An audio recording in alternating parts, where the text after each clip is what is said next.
Hello friends, कैसे हैं आप लोग। मैं अचिंत्य मेहरा, एक SEBI certified research analyst and an options trader. काफी दिनों से मेरे पास एक इंक्वायरी आ रही थी कि आप अपने कोर्स में क्या कराते हैं, कैसे कराते हैं। आप डेमोस तो देते हैं, लेकिन 2 दिन के डेमो में पूरी चीज कंप्लीट पता नहीं चल पाती है। तो मैंने इसका एक सोल्यूशन निकाला है। मैं आपके सामने एक वीडियो, आपको इसमें आगे वीडियो मिलेगी, पूरी अच्छी खासी लंबी वीडियो है, आप उसको अच्छे से तसल्ली से देखिएगा।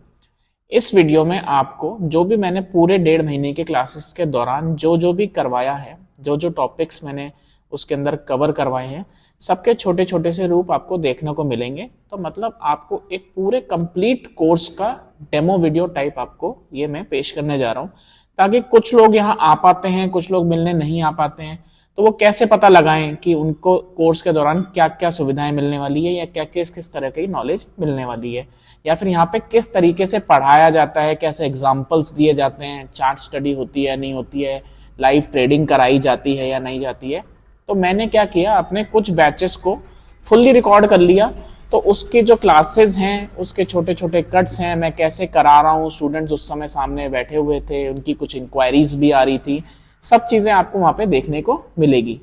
मिलते हैं आउटरो वीडियो में। तो अपन क्या लोग सीखने आए हैं स्टॉक मार्केट ट्रेडिंग, इसलिए हमारे को सबसे पहले क्या चीज़ पता होनी चाहिए कि स्टॉक क्या होता है और मार्केट क्या होता है। सबसे पहले हम स्टडी करेंगे कि मार्केट क्या होता है। क्या लगता है कितने टाइप के मार्केट्स हैं वर्ल्ड के अंदर? मैं बताता हूँ। 2 तरीके के मार्केट्स हैं वर्ल्ड के अंदर। एक है फाइनेंशियल मार्केट्स और दूसरा है रियल एस्टेट मार्केट। और क्या लगता है 10 ईयर्स में किसका रिटर्न ज़्यादा अच्छा आया होगा, फाइनेंशियल मार्केट का या फिर स्टॉक मार्केट का?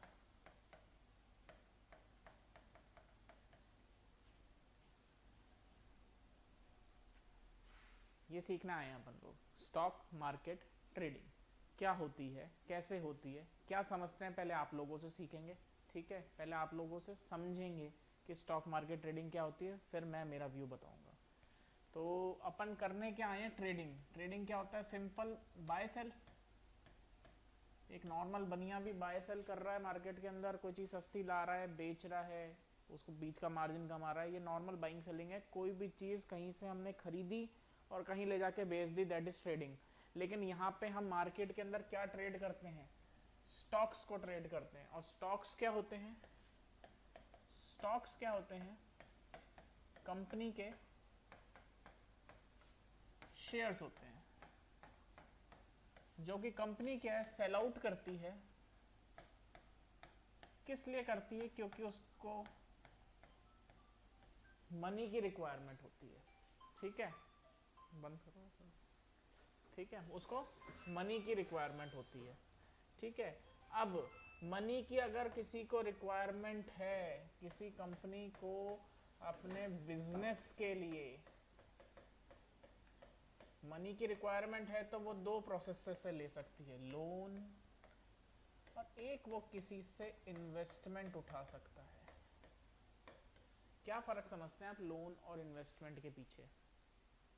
हाँ जी राहुल जी, इन्वेस्टमेंट और लोन में आप क्या फ़र्क समझते हैं? ईएमआई चालू हो जाती है, ठीक है। Investment profit sharing, yes, profit sharing होती है यहाँ पर, और यहाँ पर ईएमआई चालू हो जाती है। तो मैं कह दूँ कि जहाँ पर हमारी ईएमआई चालू हो रही है, उसमें एक इंस्टॉलमेंट नाम का शब्द आ रहा है, और इंस्टॉलमेंट में कहीं ना कहीं हमारा इंटरेस्ट आता है। और इंटरेस्ट जहाँ पे आ जाता है, वहाँ पे हमारी क्या चीज़ आ जाती है? रिस्क।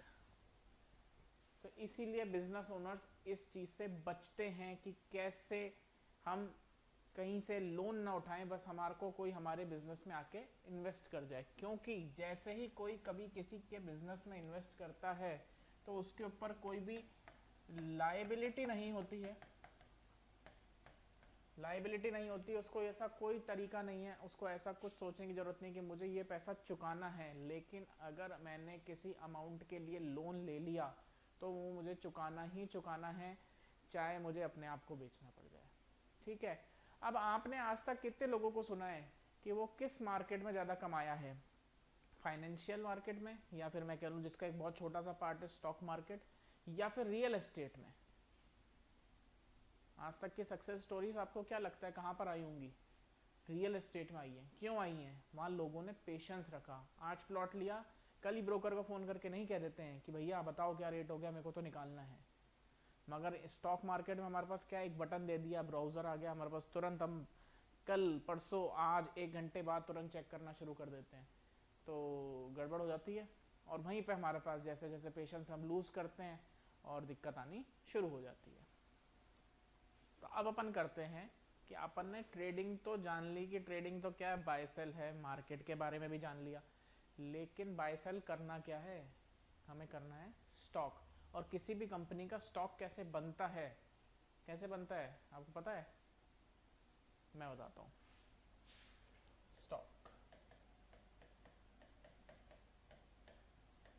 स्टॉक फॉर्मेशन के बारे में पता करेंगे। ठीक है, मानो दो लोग थे, ए और B.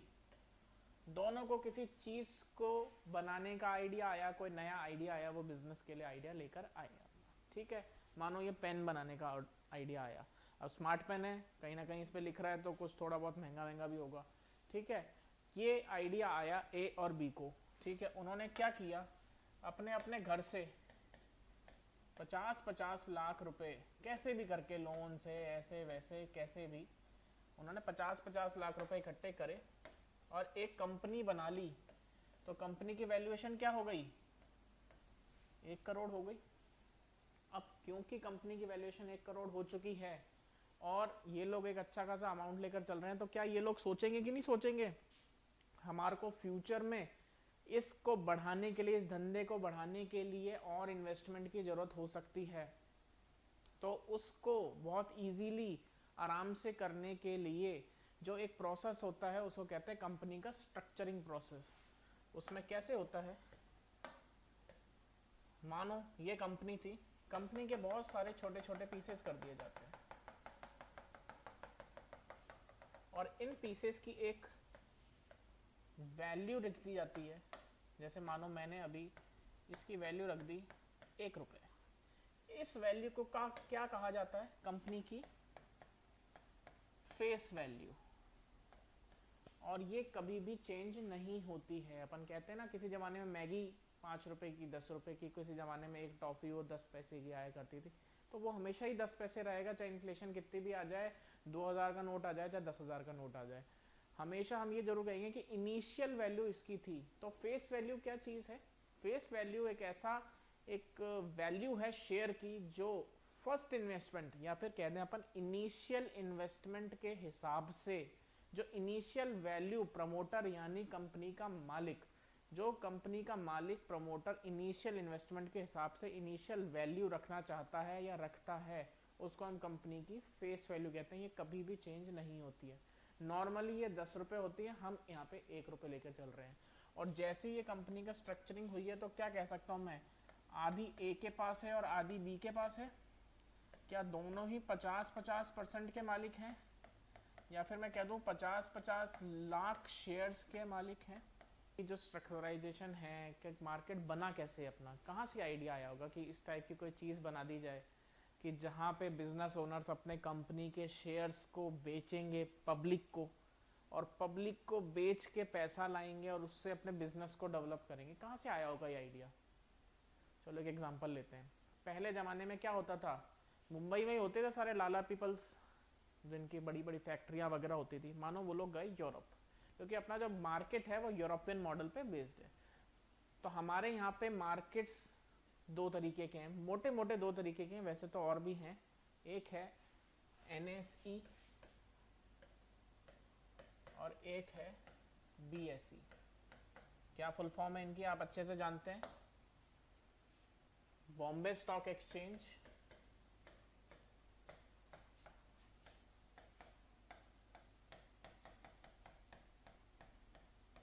And yes, national stock exchange. 2 तरीके की, और हमेशा हमारे को कोशिश करना है कि हम NSE में ही काम करेंगे। निफ्टी बैंक निफ्टी करते हो ना, NSE के इंस्ट्रूमेंट से हम ज़्यादातर इसी में ही काम करते हैं। ठीक, हर्षद मेहता वाली सीरीज देखी किसी ने? देखी है ना सबने? ठीक है। तो क्या था वहां पे, वो एक बहुत बड़े से हॉल में जाता है, गोल से हॉल में, और वहां पर एक बहुत बड़ा सा बोर्ड होता है और उस बोर्ड पे अलग अलग अलग अलग कंपनीज के नाम लिखे हुए होते हैं। तो ये कौन सी कंपनीज होती हैं? जो कंपनीज यहाँ पर इस बोर्ड पर लिस्टेड हैं, और इस बोर्ड पे लिस्टेड कंपनीज के शेयर्स को हम क्या कर सकते हैं?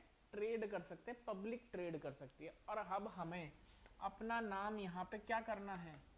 लिस्ट करवाना है। नाम क्या था अपना? AB private limited. ठीक है, अब हमारे को अपने नाम को यहाँ पे लिस्ट कराना है, तो कोई प्रोसेस भी होगा। तो प्रोसेस जो है उसका नाम क्या है? IPO। क्या फुल फॉर्म है?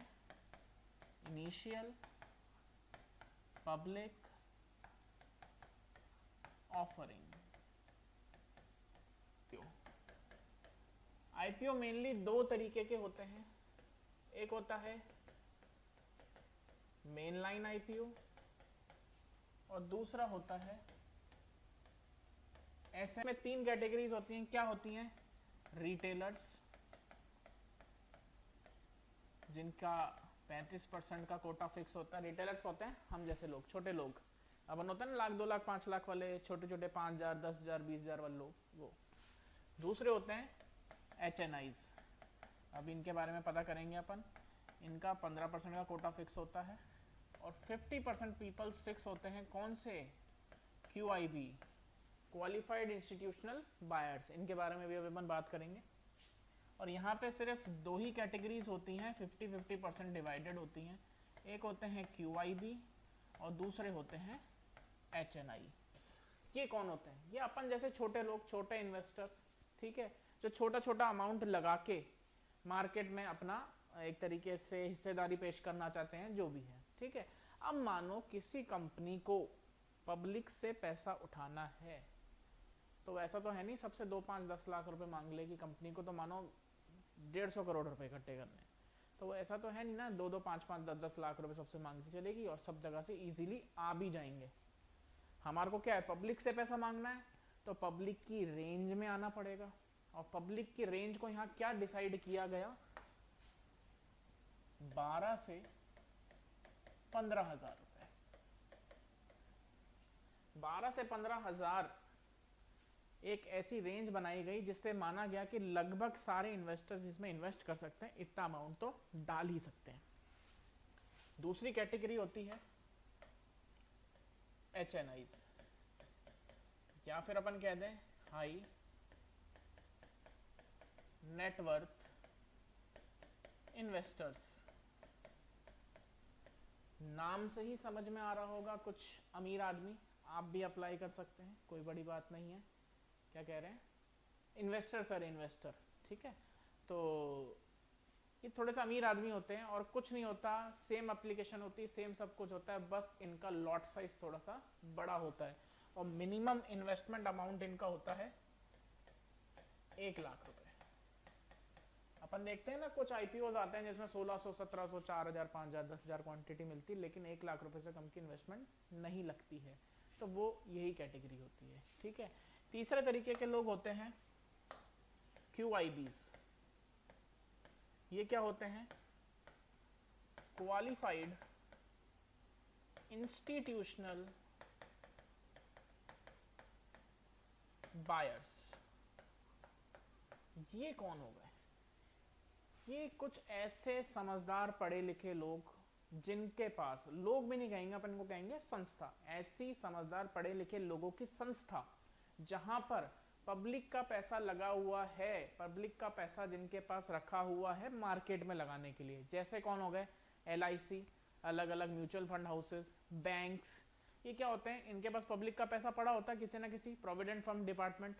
ठीक है, हाँ जी, EPFO वाले, अपने डिफेंस फंड्स वाले, सब तरीके के लोग, जिसमें जहां पर भी, और सारे तरीके के बैंकर्स, टोटल बैंक्स इस कैटेगरी के अंदर आते हैं। वो अपना IPO है, IPO में शेयर का कुछ ना कुछ रेट भी होगा, अपन को लिखा मिलता है ना, इस प्राइस रेंज में है, इतने रुपए का स्टॉक आप अप्लाई कर सकते हैं, एक प्राइस रेंज लिखी आती है। वो कैसे, कौन डिसाइड करता है, कहाँ से आती है?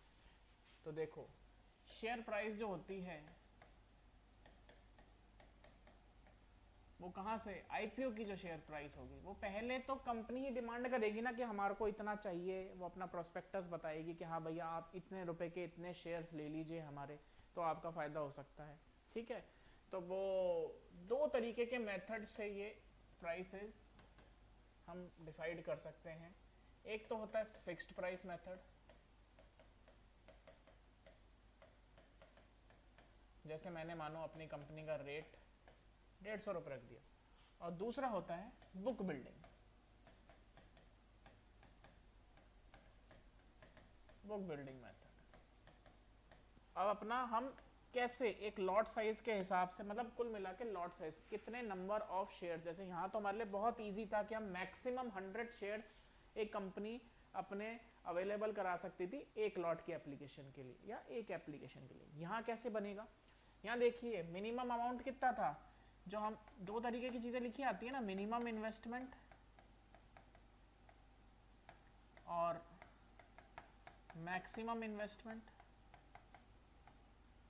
दो तरीके की चीजें लिखी आती हैं। तो मिनिमम इन्वेस्टमेंट हमारी कितनी होती है 12,000 और मैक्सिमम कितनी होती है 15,000। तो 15,000 मैक्सिमम है और मैक्सिमम प्राइस 155 है। तो अगर हम इसको डिवाइड करेंगे तो कितना आएगा, राहुल जी जरा करके बताना, 96 पॉइंट समथिंग। तो ठीक है, मैं कह दूं मैक्सिमम शेयर्स 96 ही हो सकते हैं, 96 शेयर्स का ही लॉट हो सकता है सिर्फ, ठीक है ना। और मिनिमम अमाउंट कितना था, मतलब अगर हम इसमें 96 शेयर को मिनिमम अमाउंट से मल्टीप्लाई कर दें तो क्या यही आ जाएगा 14,400, और मैक्सिमम अमाउंट कितना था तो 14,880। तो मत स्टॉक देख लिया किसी कंपनी का कैसे होता है मार्केट के अंदर, मार्केट क्या थे अपने एनएससी बीएससी एक्सचेंजेस थी, ठीक है। अब स्टॉक जो है वो हम किस किस तरीके से ट्रेड कर सकते हैं मार्केट के अंदर, ठीक है। लेकिन उससे पहले आपको सबसे पहले क्या चीज़ खुलवानी पड़ती है, डीमैट अकाउंट। डीमैट अकाउंट क्या होता है और क्या समझते हो डीमैट अकाउंट से, हाँ ठीक है, शेयर्स होते हैं, आप ट्रेडिंग कर सकते हो। क्या आपको पता है डीमैट अकाउंट के दो पार्ट्स होते हैं, चलिए अपन देखते हैं। डीमैट अकाउंट के ही डीमैट अकाउंट के अंदर वो जाएगा। तो ये प्रोसेस करता कौन है, देखो हम कौन है, रिटेलर, ठीक है। और हम अपना ऑर्डर किसको डालते हैं, ब्रोकर को, और ब्रोकर ऑर्डर किसको डालता है, एक्सचेंज को, या फिर कह दो एनएससी बीएससी, ठीक है। इस बीच में एक बॉडी होती है, उसको क्या कहा जाता है, क्लियरिंग कॉरपोरेशन, जिसका काम ही क्या होता है, सिर्फ नाम का ब्यौरा रखना। ये इतनी बड़ी संस्था है, अरबों शेयर्स रोज ट्रेड हो रहे हैं, अरबों खरबों शेयर्स, और उनके ऊपर कुछ ना कुछ नाम चेंज तो करना पड़ेगा। तो एक प्रॉपर संस्था, कौन सी ये संस्था, मोनोपोली संस्था है, आपके लिए भी एक हिंट है, टिप है, एक मोनोपोली शेयर है जिसको आप खरीदो कभी नीचे नहीं आएगा, महीना 2 महीना 5 महीने की बात अलग है, लेकिन जितने डीमैट अकाउंट्स खुलेंगे वो चाहे किसी भी ब्रोकर में खुलें, ये शेयर कभी भी नीचे नहीं आएगा। कौन सा शेयर है, सीडीएसएल। अब हमें पता चल गया कि ट्रेडिंग करनी है हमारे को, किसके थ्रू करनी है, डीमैट अकाउंट के थ्रू करनी है। अब डीमैट अकाउंट के थ्रू हमें ट्रेडिंग करनी है। ट्रेडिंग कर सकते हैं हम कुछ टाइप से, कुछ तरीकों से हम ट्रेड कर सकते हैं। क्या है वो तरीके, आइए जानते हैं। Types of trading. पहला तरीका है इन्वेस्टमेंट, खरीदते हैं बेचते हैं, ठीक है।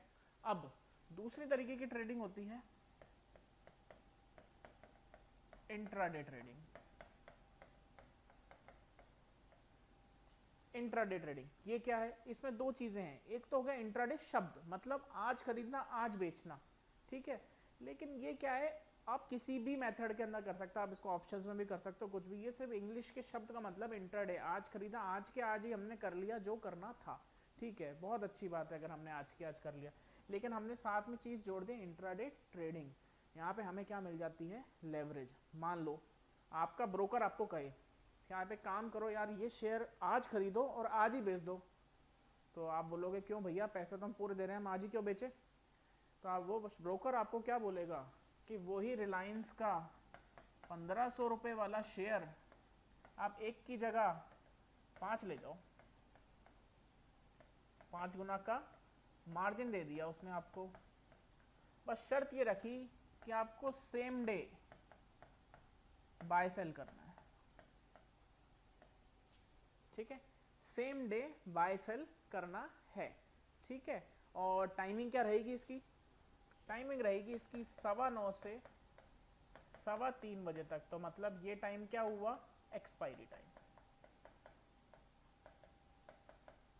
क्योंकि जैसे ही हमने किसी से सस्ते पे, किराए पे, किसी भी तरीके से माल कम वैल्यू पर लिया, तो वो एक तरीके का कॉन्ट्रैक्ट हो गया।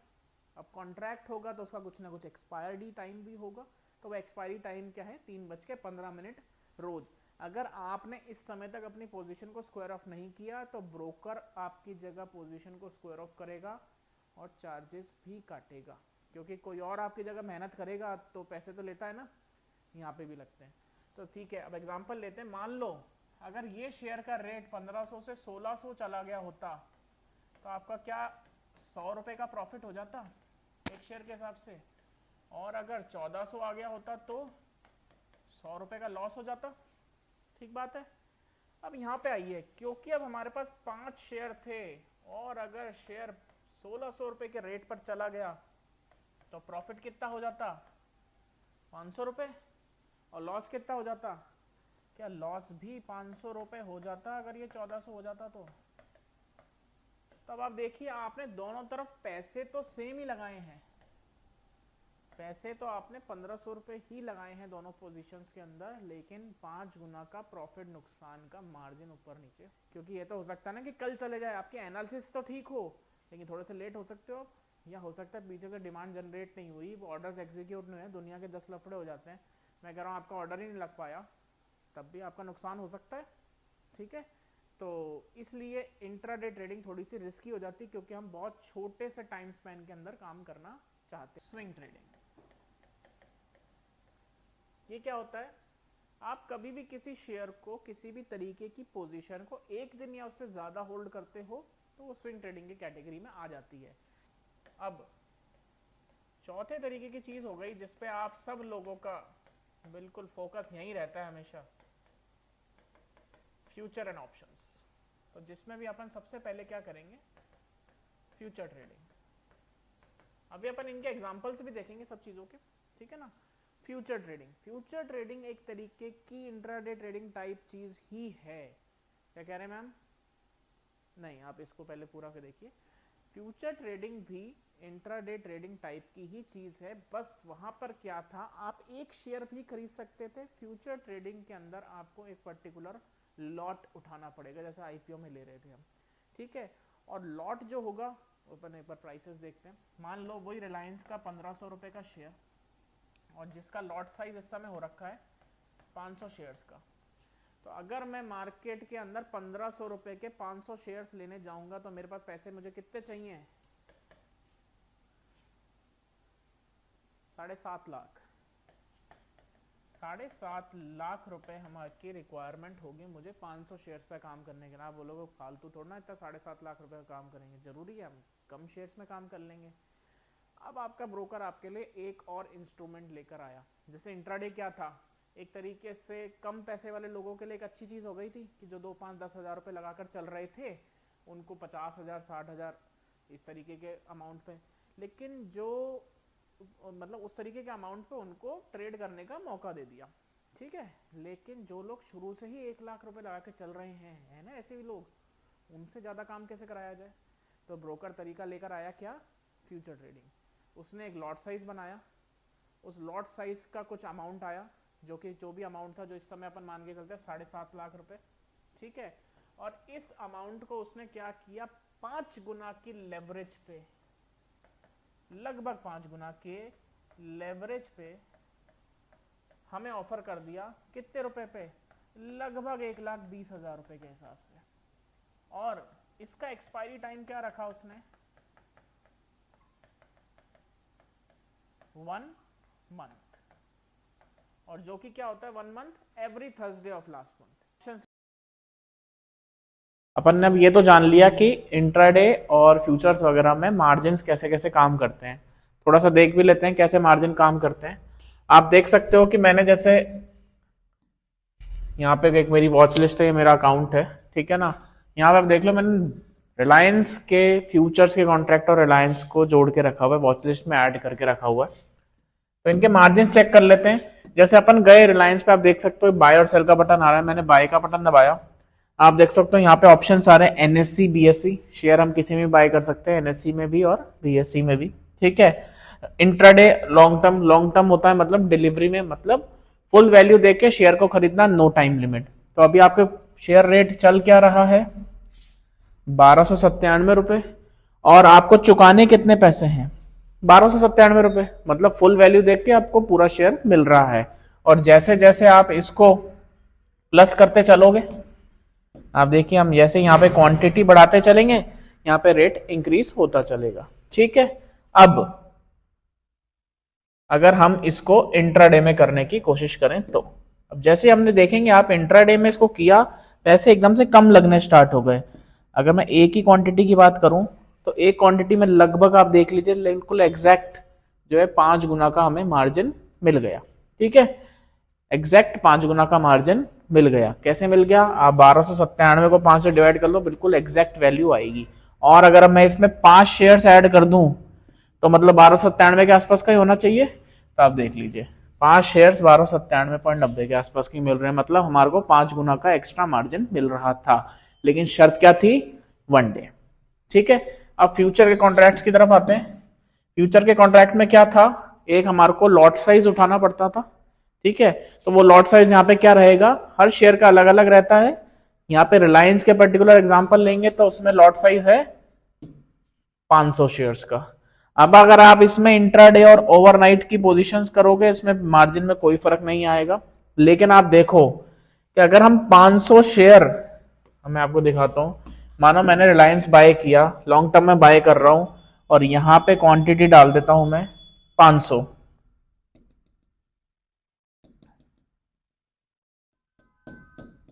ये काटना पड़ेगा थोड़ा सा,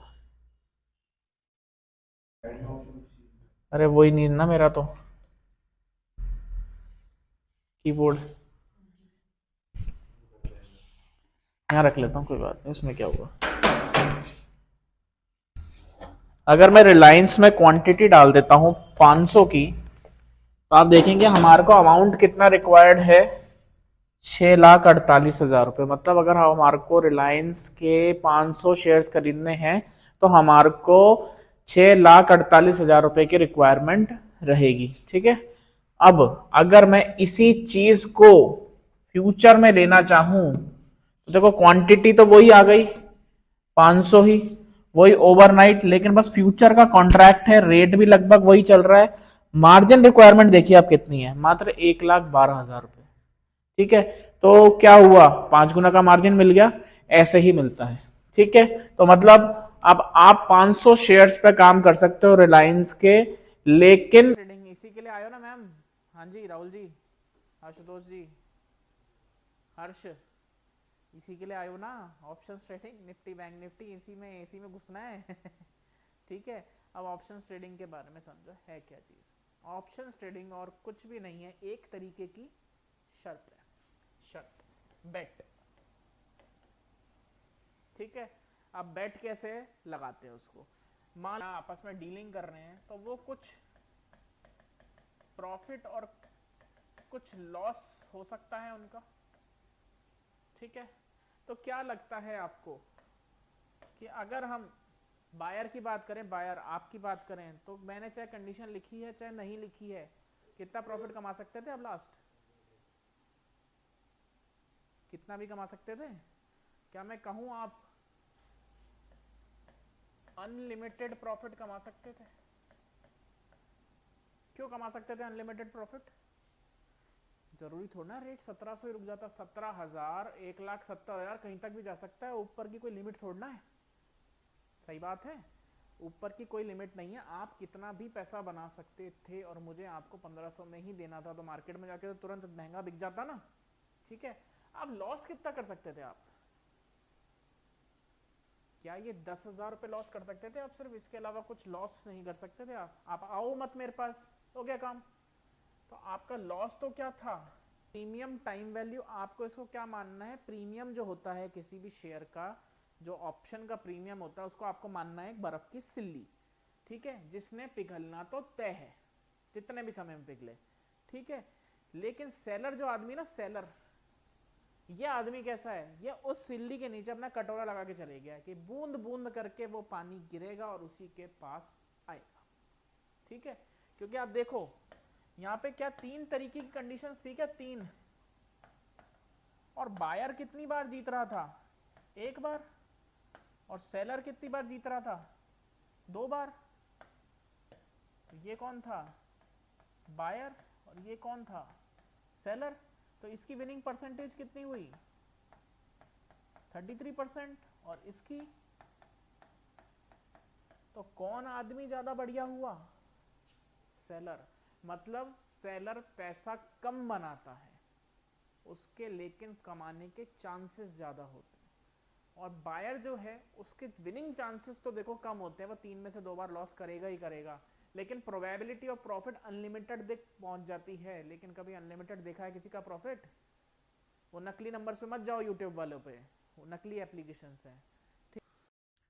अब अपन देखते हैं कैंडल बनती कैसे है। कैंडल के बारे में जान लिया, हरा लाल कलर कैसे आ रहा था हमने, ये तो जान लिया, लेकिन एक्चुअल में कैंडल फॉर्म हो कैसे रही है वो देखते हैं। देखिए अब अपन क्या कर रहे हैं, कैंडल फॉर्मेशन के बारे में जानेंगे। आप देख सकते हैं चार्ट है, यहां पर प्राइस लिखा हुआ है और यहां पर अपना डेट एंड टाइम लिखा हुआ है, ठीक है। डेट एंड टाइम लिखा हुआ है, उस साइड में राइट साइड में सारी जगह प्राइस लिखा हुआ है। आप देख सकते हैं यहां पे एक टाइमर चल रहा होगा, टाइमर चल रहा होता है कैंडल की क्लोजिंग का, जब क्लोज होने वाली होती है कैंडल, उसमें जितनी समय बचता है उस हिसाब से कैंडल का टाइमर चलता रहता है। अभी हमने कैंडल सेलेक्ट करी है 1 मिनट की, ताकि आप इजीली देख सकें। आप देख सकते हैं यहाँ पे 1 मिनट आ रहा होगा, तो मतलब ये सारी कैंडल्स 1-1 मिनट की हैं, ठीक है। अब ये कैंडल बनी है, चालू हुई है, तो ये कहीं ना कहीं से यहां से स्टार्ट हुई है। जब तक ये ओपन पॉइंट से नीचे की तरफ रहेगी लाल रहेगी, जैसे ही ओपन पॉइंट से ऊपर चले जाएगी ये ग्रीन हो जाएगी। वेट करते हैं अपन 1-2 कैंडल्स का बनने का वेट करते हैं, देखते हैं कब कैसे। और आप देख सकते हैं जैसे ये नीचे आती जा रही है, अपना क्लोजिंग पॉइंट सरकाती जा रही है, थोड़ा सा ऊपर गई, यहां पे गई, तो नीचे से उसको क्या मिला? पुश मिला। और पुश मिला तो किसने दिया होगा? बायर्स ने दिया होगा, और कैंडल का डब्बा कंप्लीट नहीं हो पाया, विक बन गई, ठीक है। नेक्स्ट कैंडल बनी, आप देख सकते हैं ये नेक्स्ट कैंडल बनी है, यहां से ओपन हुई होगी, अभी ओपनिंग पॉइंट से ऊपर चल रही है तो ग्रीन चल रही है। जैसे ही ओपनिंग पॉइंट को नीचे की तरफ क्रॉस किया, देखिए रेड हो गई, और ऊपर से एक विक छोड़ती हुई आई।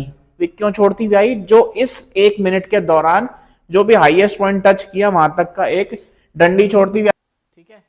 अब क्या चालू करेंगे अपन? कल तक क्या किया था पहले तो आप ये बताइए। कल तक अपन ने शेयर को ट्रेड करना सीख लिया था कि किस किस तरीके से उसको ट्रेड किया जा सकता है, ठीक है। अब शेयर को ट्रेड करना सीख लिया हमने, शेयर को ट्रेड करना कैसे है, आपको उसमें बाय सेल करना है, कॉल पुट लेना है, कैसे पता कैसे चलेगा, मूवमेंट कैसे पता चलेगी, उसकी शुरुआत करते हैं अपन, ठीक है। सबसे पहले कुछ थ्योरीज हैं, अपन उसको करेंगे। सबसे पहली है डाउ थ्योरी, का पूरा नाम है चार्ल्स डाउ, और इसी के नाम पे मार्केट बना हुआ है। कोई बहुत ज्यादा खास चीज बताकर नहीं गया था ये, क्या चीज बता के गया है मैं आपको बताता हूँ। मान लो किसी शेयर को आज 100 रुपए से, आज या कभी भी, कितना भी टाइम फ्रेम हो सकता है, एक 100 रुपए से 500 रुपए तक का मूव दिखाना है, तो वो ऐसे नहीं कि यहां से चला और सीधा यहीं जाके रुकेगा, और ऊपर से चला और सीधा नीचे जाके गिर जाएगा, नहीं, ऐसा नहीं होता। शेयर कुछ इस तरीके से buy sell buy sell buy sell buy sell, इस तरीके के एक्शन से ऊपर जाता है और इसी तरीके के एक्शन से नीचे आता है, या फिर अपन कहते हैं कुछ जिग-जैग मूवमेंट के साथ ऊपर नीचे जाता है, ठीक है। ठीक है, तो एलियट वेव थ्योरी में हमने क्या सीखा कि प्राइस किसी एक तरफ मूव कर रहा है, मानो बना बनाया हमारे को मिल रहा है, ये बना बनाया चार्ट के ऊपर ही था एक तरीके से, तो जिस तरफ प्राइस मूव कर रहा है उसको क्या कहेंगे अपन, इम्पल्स एक्शन। ठीक है, इम्पल्स एक्शन या फिर कहते हैं अपन इम्पल्सिव वेव। और जब प्राइस करेक्ट होकर थोड़ा सा नीचे की तरफ आता है, अभी ऊपर जाने की बात कर रहे हैं, नीचे की तरफ आता है तो उसको अपन क्या कहते हैं, करेक्टिव वेव। फिर impulsive, corrective, impulsive, corrective, impulsive, इस तरीके से मार्केट चल रहा है। तो मतलब क्या हुआ, डाउ भैया ने जो जो चीजें बोली वो यहाँ पे उसको एलियट भैया ने नाम दे दिया। ठीक है, सेम चीज है, ओवरऑल डायरेक्शन नीचे की साइड का है, तो इम्पल्स एक्शन क्या हो जाएगा, इम्पल्स एक्शन क्या होता है, आतुरता, जिस तरफ आतुर हो जाता है मार्केट। ठीक है, इम्पल्स एक्शन डाउन साइड वाला, then correction, impulse correction, impulse correction, impulse, इस तरीके से मार्केट चलता है। देन शेयर ने क्या किया, अपना पुराना हाई क्रॉस किया और एक नया हाई बना दिया, जिसको अपन क्या कह सकते हैं, एक हायर हाई कह सकते हैं, ऊंचे वाला हाई। देन अगेन एक हायर लो बनाया और अगेन अपना एक और हाई क्रॉस किया, देन एक और हायर हाई, हायर लो और हायर हाई। कैसे बनाया ये हायर हाई, ये वाला हायर हाई को क्रॉस करके। ठीक है ना, तो अभी हमारे को यहां पर क्या देखने को मिला कि अगर हायर हाई और हायर लो का कॉम्बिनेशन बन रहा है, कॉम्बिनेशन ही तो बन रहा है, higher high, higher low, higher high, higher low, तो हम मार्केट का ट्रेंड क्या है, अप ट्रेंड। हम कह सकते हैं कि मार्केट ऊपर की तरफ जा रहा है। ठीक है, same as it is down trend में भी होगा। क्या होगा, क्या एक हाई पॉइंट से स्टार्ट करेंगे, लो तक जाएंगे, देन प्राइस में करेक्शन आएगा, प्राइस हाई की तरफ जाएगा लेकिन थोड़ा सा नीचे रह जाएगा, तो क्या हम इसको एक लोअर हाई नाम दे सकते हैं। देन प्राइस अपना ये वाले लेवल्स को क्रॉस करेगा और नए लोज बनाएगा, तो क्या मैं इसको एक लोअर लो नाम दे सकता हूं। Then lower high, lower low, lower high और लोअर लो। अब यहां पर हमारे को क्या देखने को मिल रहा है कि अगर हमें लोअर हाई और लोअर लो का कॉम्बिनेशन देखने को मिल रहा है,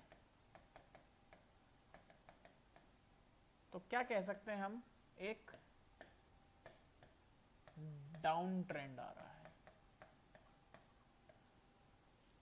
लेकिन हम कब, एक अंदाजा भी तो ना, लोअर हाई लोअर लो तो कई बार तोड़ रहे हैं, हम कब अंदाजा लगाएं कि हाँ भैया ये ऐसा हो ही रहा है। ठीक है, तो अब इसका भी एक मेथड है। अपन क्या करेंगे कि मान लेते हैं जैसे ही पहली बार उसने अपना, एक शेयर ने अपना हाई क्रॉस किया, तो हमें उसने क्या दिया, सिग्नल दिया कि हाँ मैं ऊपर जा सकता हूं। और अगर अब एक और बार एक शेयर ने अपना हाई क्रॉस कर दिया, तो हमें क्या मिल जाएगा, कंफर्मेशन मिल जाएगा कि हाँ शेयर का रेट ऊपर ही जा रहा है और हम यहां पर अपनी एंट्री बनाएंगे। यहां क्या रहेगी हमारी एंट्री, ये हमारा एंट्री पॉइंट रहेगा। सेम चीज यहां पे रहेगी कि अगर शेयर ने एक बार अपना लो क्रॉस किया तो हमें क्या मिला, सिग्नल मिला कि हाँ शेयर का रेट नीचे जा सकता है। लेकिन अगर एक और बार शेयर ने अपना रेट तोड़ा नीचे की तरफ, तो हम क्या हो गए, कंफर्म हो गए कि हाँ रेट नीचे जा ही रहा है। और हम कहां पे एंट्री बना सकते हैं अपनी, यहां पे। ये एंट्री आप बनाना सीख जाएंगे। अभी हम सिर्फ एक तरीके की थ्योरी सीख रहे हैं। जब कैंडल्स हो जाएंगे, कैंडल्स के बाद सपोर्ट रेजिस्टेंस हम ड्रॉ करेंगे, उसके ऊपर ब्रेकआउट ब्रेकडाउन ढूंढेंगे, तो आपको ये चीजें अच्छे से क्लियर हो जाएंगी। अभी सिर्फ इतना ही करना है हमारे को। शेयर दो बार अपना हाई ब्रेक करता है तो वो किस कैटेगरी में आ जाता है, अप ट्रेंड के ऊपर। और अगर कोई शेयर दो बार अपना लो ब्रेक करता है तो वो किस कैटेगरी के अंदर आ जाता है, डाउन ट्रेंड के अंदर, ठीक है। और हमेशा हमें आज के बाद एक चीज याद रखेंगे, क्या, ये तीन शब्द,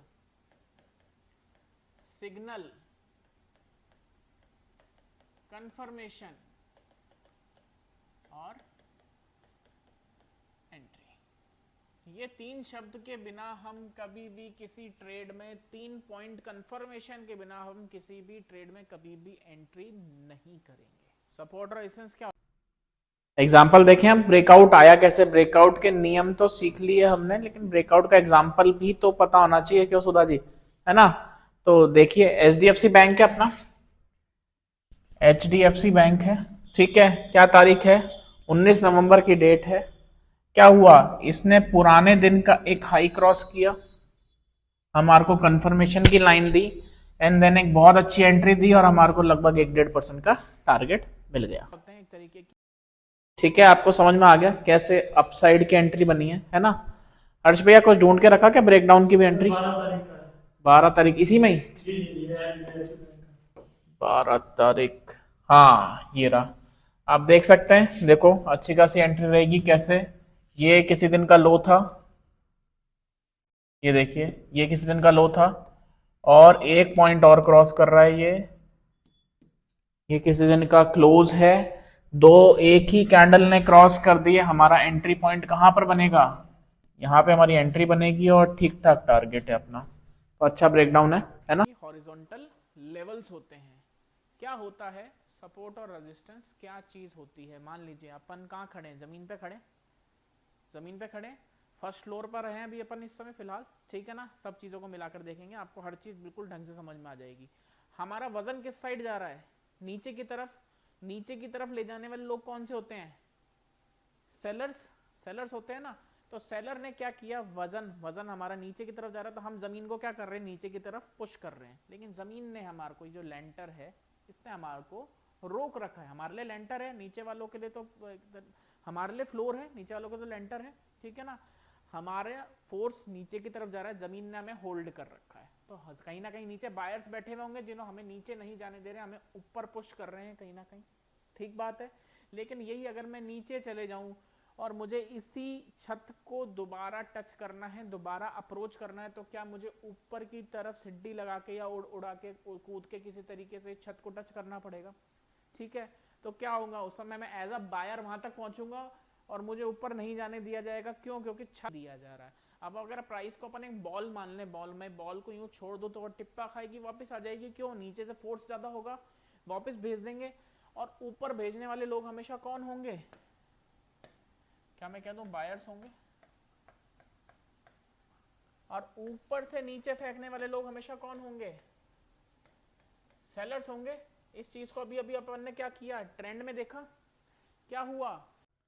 अब अपन सीखेंगे सपोर्ट और रेजिस्टेंस बनाना। सपोर्ट रेजिस्टेंस क्या पॉइंट थे, सपोर्ट वजन नीचे जा रहा है, मतलब प्राइस ऊपर से नीचे आएगी, जहां पर बायर बैठा होगा वापस ऊपर भेजना चाहेगा हमारी टेबल, ठीक है, वो क्या हो गया, सपोर्ट।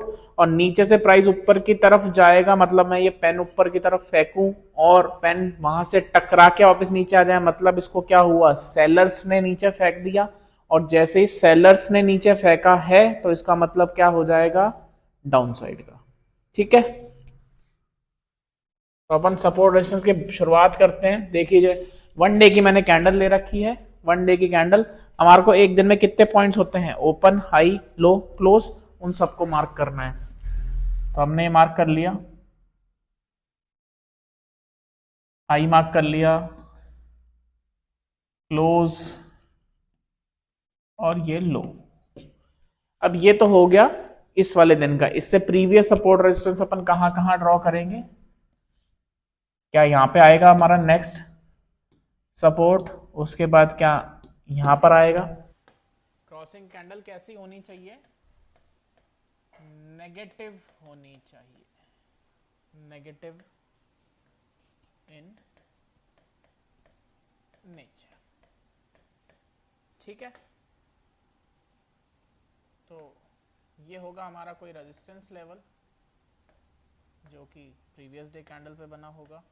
पहले तो इसको एक अच्छी नेगेटिव कैंडल क्रॉस करे और ये लेवल हमारे लिए क्या रहेगा, सिग्नल लेवल रहेगा।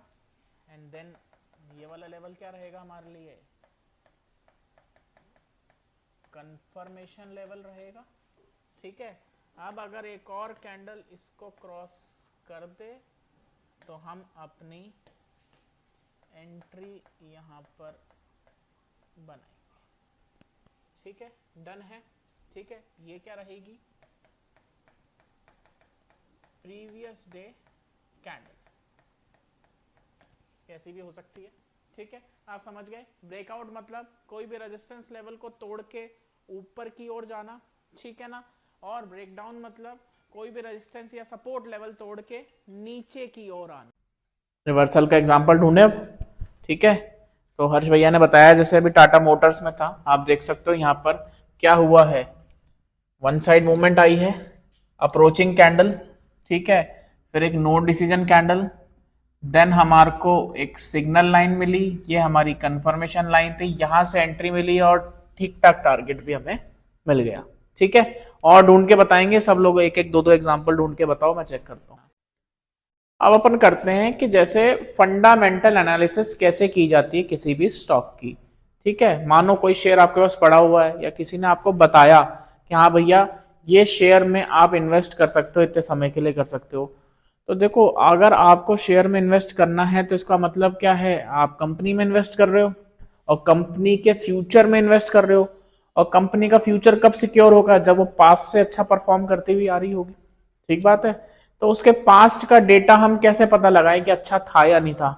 प्लस एक कंपनी का अगर हमारे को सब चीजें चेक करनी है तो क्या क्या चीजें चेक करनी होती है, उसके सेल्स फिगर्स, उसका प्रॉफिट, है ना, यही सब चीजें चेक करनी होती है। तो एक साइट का इस्तेमाल करेंगे अपन, क्या है, फ्री साइट रहेगी हमारे लिए, स्टॉकेज, उसका इस्तेमाल करेंगे और उसमें जाकर अपन किसी भी स्टॉक का फंडामेंटल एनालिसिस करेंगे।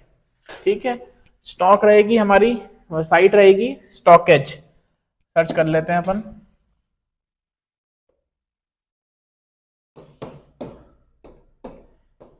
आप देख सकते हैं, ये देखिए स्टॉकेज, यहाँ पे चले जाएंगे अपन पहली ही साइट पे और यहाँ आके हम कोई भी शेयर का नाम सर्च करेंगे। जैसे मैंने सर्च किया मानो IRFC, देख लिया आपने, इंडियन रेलवेज फाइनेंस कॉर्पोरेशन आ गया। इसके बारे में जैसे ही आप सर्च करेंगे आपको शेयर के बारे में सारी डिटेल्स आप देख लीजिए, deliveries, updates, as reports, technical, fundamental, financial, ये सारा डेटा आ जाएगा। क्या डॉक्यूमेंट रिलीज हो रहे हैं, कोई एक्विजिशन हो रहा है, कोई तरीके का नया ऑर्डर मिल रहा है, सब चीजें इनको यहाँ पे पता चल जाएगी। प्लस शेयर क्या है भाई, लार्ज कैप का शेयर है, इतनी बुक वैल्यू रखता है अपनी, इतना मार्केट कैप है, प्राइस पी रेशो भी है, मतलब कुछ ना कुछ कमा रहा है, डिविडेंड भी देता है, प्रीवियस टाइम में इसने कैसा रिटर्न दिया है भाई, 2 साल में 400% का रिटर्न है, बहुत बढ़िया रिटर्न है 2 साल के अंदर। लेकिन रीसेंट टाइम में पिछले 6 महीने से थोड़ा कम परफॉर्म कर रहा है, कोई बात नहीं, दोबारा आ जाएगा। ठीक है, तो अब हम इसमें क्या क्या चीजें चेक करेंगे, हम देखेंगे इसका डेटा।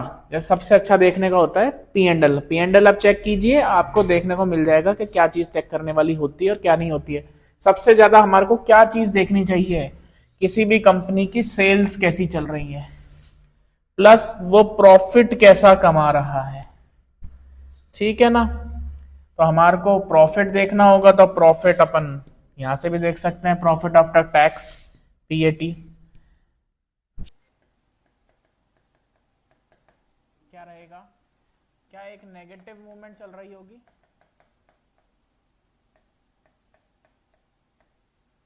नेगेटिव मूवमेंट चल रही होगी क्या, कुछ इसी तरीके से तो आ रहा होगा प्राइस।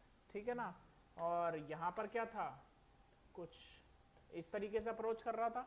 ठीक है, नेगेटिव मूवमेंट रहेगी, उसके बाद क्या होगा, अ कैंडल अप्रोचेस, कहाँ पहुंचेगी, सपोर्ट के ऊपर, रिवर्सल है ना, यहीं से ही तो टिप्पा खाएगी, सपोर्ट के ऊपर, जहां नीचे वजन पड़ता है, सपोर्ट, कौन बैठा होता है सपोर्ट पे, बायर्स, यहीं से रिवर्स होगा। ठीक है, देन क्या होगा, क्या एक डोजी या फिर कह दो कंफ्यूजन, या फिर अब टॉपिक क्या रहेगा हमारा, 200 EMA, और EMA का मतलब क्या होता है, एक्सपोनेंशियल मूविंग एवरेज, नाम से हमें समझ में आ रहा होगा कुछ ना कुछ एवरेज वाला सिस्टम है, औसत निकल रही है कहीं ना कहीं पर। मूविंग मतलब चलती फिरती, लहरती भी कुछ ना कुछ, देखी भी होगी अपन ने, ईएमएस सारी लहर रही होती है। प्लस एक्सपोनेंशियल, एक्सपोनेंशियल का मतलब क्या होता है? हाँ जी राहुल जी, एक्सपोनेंशियल का मतलब होता है बढ़ते क्रम में। बॉन्ड्स क्या होते हैं? बॉन्ड्स एक ऐसी चीज होती है जिसको government of India, mainly government of India निकालती है, लेकिन क्या है एक्चुअल में, क्या है, एक बड़ी फेस वैल्यू वाला बड़ा आदमी या फिर क्या दो बड़ी कंपनी, अगर उसको पैसे की जरूरत है, वो बाजार से लोन उठाने की जगह पब्लिक से पैसा ले लेता है कुछ ऐसे इंस्ट्रूमेंट के तौर पे। कैसे? बॉन्ड क्या है? मानो गवर्नमेंट ऑफ इंडिया ने एक XYZ नाम का बॉन्ड लॉन्च किया। डिमांड सप्लाई क्या होती है किसी भी चीज की? किसी भी चीज की डिमांड बढ़ना मतलब लोग उसको खरीदना चाह रहे हैं। क्यों खरीदना चाहेंगे?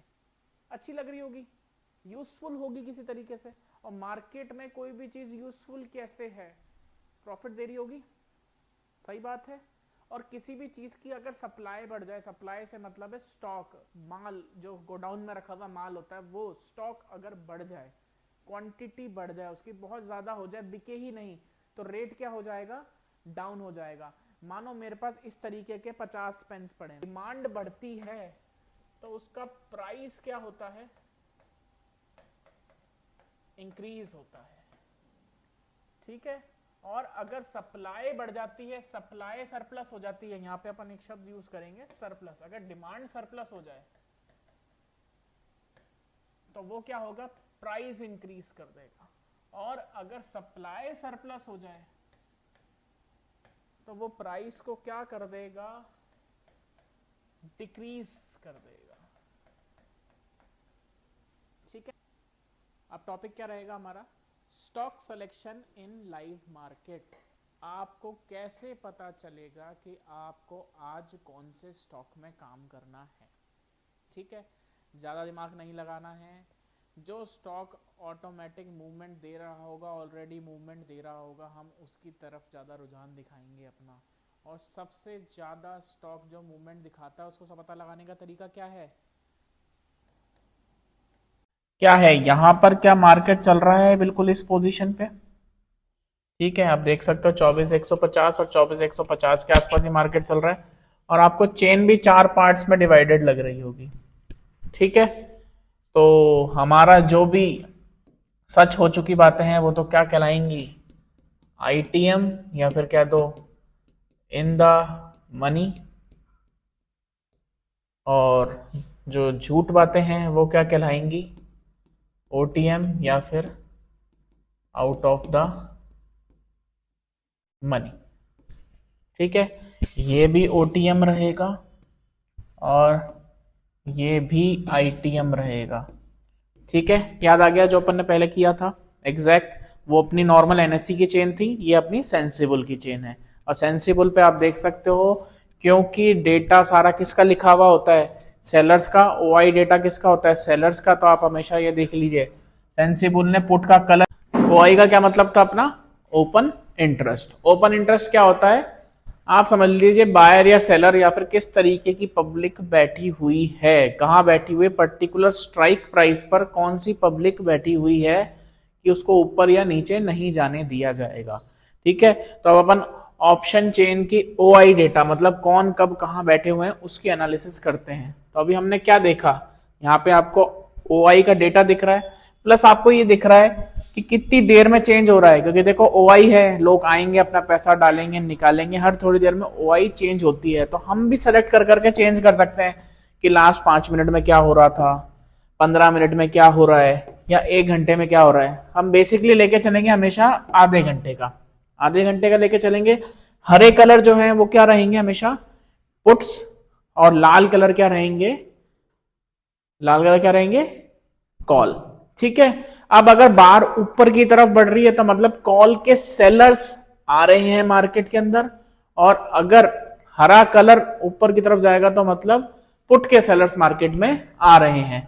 अगर बार नीचे की तरफ जाएगी तो देखिए, जैसे ऊपर की तरफ तो क्या थे, लोग आ रहे हैं, प्लस हो रहे हैं, लेकिन अगर मार्केट नीचे, ये बार जो है नीचे की तरफ जाएंगी जैसे ये है, तो मतलब क्या हुआ? पुट वाले और कॉल वाले दोनों ही लोग क्या हो रहे हैं? कम हो रहे हैं, मतलब मार्केट से अपनी अपनी पोजीशन छोड़कर भागा FII DII डेटा। FIIs क्या होते हैं? फॉरेन इंस्टीट्यूशनल इन्वेस्टर, या फिर कह दो बाहर के बड़े बड़े इन्वेस्टर, जो बाहर के जैसे अपने वाले होते हैं ना म्यूचुअल फंड वाले, जिनके पास पब्लिक का पैसा पड़ा हुआ होता है मार्केट में डालने के लिए। ये भी वैसे ही लोग हैं, ये बाहर के लोग हैं। ये भी बहुत बड़ी बड़ी फर्म्स होती हैं जिनके पास दुनिया का पैसा पड़ा हुआ होता है मार्केट में डालने के लिए, और वो इंडिया के मार्केट में भी इन्वेस्ट करते हैं। अब हम कैसे पता लगाएं कि आज उन्होंने अपना पैसा डाला या निकाला? वो एक चेन इससे पता चलता है हमारे को, ठीक है। FII DII डेटा की हिस्ट्री आती है रोज, लगभग शाम को 7 बजे ये अपडेट हो जाती है। तो अगर हमने कोई शेयर ले रखा है तो हम उसके एनालिसिस कर सकते हैं। कोई शेयर हम लेने वाले हैं तो हम ये देख सकते हैं बड़े लोग भी इसमें पैसा लगा रहे हैं या नहीं लगा रहे हैं। DIIs कौन होते हैं? Domestic institutional investor, mutual fund houses, banks हो गए, इंश्योरेंस कंपनीज हो गई, जिनके पास बहुत बड़ा सम पड़ा हुआ होता है और वो उसको कहीं पर भी इन्वेस्ट कर सकते हैं। तो ज्यादातर मार्केट में ही इन्वेस्ट होता है। नियम होते हैं कुछ, कैश मार्केट में ही हमेशा ये वाला पैसा लगाया जाता है। इसीलिए हमने डेटा किसका लेकर चल रहे हैं? कैश मार्केट का FII DII डेटा लेकर चल रहे हैं। आप देख सकते हो आज FII ने कैश में बाय कितना किया, सेल कितना किया। ये डेट कौन सी हो गई? 22 नवंबर, जैसे पिछली वाली डेट, ठीक है। ये DIIs मतलब देश के बड़े लोग, इन्होंने बाय कितना किया, सेल कितना किया। तो बाय और सेल करके जो डिफरेंस आया वो यहां पर आ गया, ठीक है। तो ओवरऑल क्या हुआ था? थोड़ा सा 500 550 करोड़ प्लस गए थे। तो अपन ने देखा था ना 22 नवंबर का मार्केट अपसाइड गया था, इस कारण से गया था, ठीक है। तो हम अगर हमारे को चेक करना है कि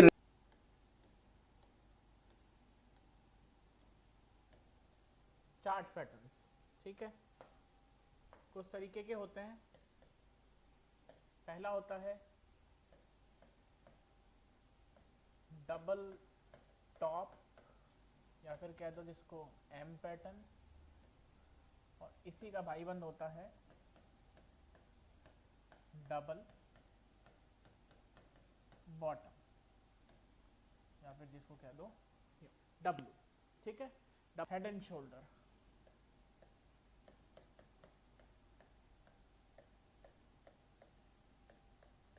हेड एंड शोल्डर, और इसी का भाईबंद है इनवर्स हेड एंड शोल्डर। ये कुछ इस तरह से काम करेंगे। एक सपोर्ट लेवल से ऊपर गया तो ये क्या हो गया, फिर पैटर्न आता है 3 ब्लैक क्रोज और 3 वाइट सोल्जर्स। ये पैटर्न कुछ ऐसा होगा, मानो एक बड़ी ग्रीन मूवमेंट आई। प्रीमियम है क्या? प्रीमियम क्या चीज है? प्रीमियम होते हैं दो तरीके के। एक होता है कॉल, जिसको कहते हैं अपन CE, और दूसरा होता है पुट। अब देखो यहां पे है कॉन्सेप्ट समझने वाला। अभी तक हम बाय सेल का मतलब क्या समझते थे इंट्राडे ट्रेडिंग या स्टॉक बाइंग सेलिंग में? बाय का मतलब अपसाइड और सेल का मतलब डाउनसाइड। यहाँ पे बाय और सेल का मतलब बिल्कुल डिफरेंट हो जाएगा। ये अपने एक्चुअल शब्द के मतलब पे चले जाएगा, जो कि क्या होता है? खरीदना और बेचना, ठीक है। और कॉल और पुट क्या होते हैं? एक तरीके के कॉन्ट्रैक्ट्स होते हैं, एक तरीके की शर्त होती है जिस पे लिखा हुआ होता है। कॉल पे क्या लिखा होता है? अप जाएगा, और पुट पे क्या लिखा होता है?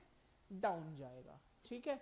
तो दो तरीके के एंटिटीज हो गए इसके अंदर, एक हो गया बायर और एक हो गया सेलर। क्या इसमें भी बायर और सेलर हो गया? ठीक है ना, बायर एंड सेलर। हाँ भैया, अब दोनों ही उसके अंदर बायर सेलर कैसे हो गया, क्या हो गया? तभी तो इस चीज का नाम ऑप्शंस है। आपको दो तरीके के कॉन्ट्रैक्ट्स मिलेंगे, जिसपे एक पे तो लिखी होगी ऊपर जाने की शर्त, एक पे लिखी होगी नीचे जाने की शर्त। अब या तो आप उस कॉन्ट्रैक्ट को खरीदोगे या फिर बेचोगे, ठीक है। अब उस कॉन्ट्रैक्ट को खरीदने बेचने का क्या प्रोसेस होगा, क्या होगा, वो समझते हैं। तो आप अभी हम जो पर्सपेक्टिव लेंगे ना, एज अ बायर लेकर चलेंगे, ठीक है। तो बायर अगर एक कॉल बाय कर रहा है तो उसका व्यू क्या रहेगा, अपसाइड का। अगर एक बायर बाय कर रहा है तो उसका व्यू क्या रहेगा, अपसाइड का, ठीक है। और अगर एक बायर पुट बाय कर रहा है तो उसका व्यू क्या रहेगा, डाउन साइड का, ठीक है। डाउन साइड का व्यू रहेगा। और अभी अभी हमने देखा था जो बायर का प्रॉफिट है वो सेलर का नुकसान है, जो सेलर का प्रॉफिट है वो बायर का नुकसान है। तो ठीक है, ये कॉन्ट्रैक्ट था, इस पे ऊपर जाने की शर्त लिखी हुई थी, ठीक है, बहुत अच्छी बात है। इसके लिए आप 10,000 रुपये देकर आए, बहुत अच्छी बात है।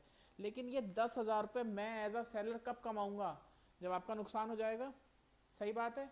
तो इसी कॉल के लिए मेरा व्यू क्या हो जाएगा, डाउनसाइड हो जाएगा। अगर मैं एक सेलर हूं, आप अगर एक कॉल का कॉन्ट्रैक्ट मुझसे बाय करके लेकर गए हो, ठीक है, तो आपका व्यू क्या है, अपसाइड, और आपका नुकसान होगा तब मैं कमाऊंगा, तो मेरा व्यू क्या होगा, डाउनसाइड हो जाएगा कि नहीं हो जाएगा,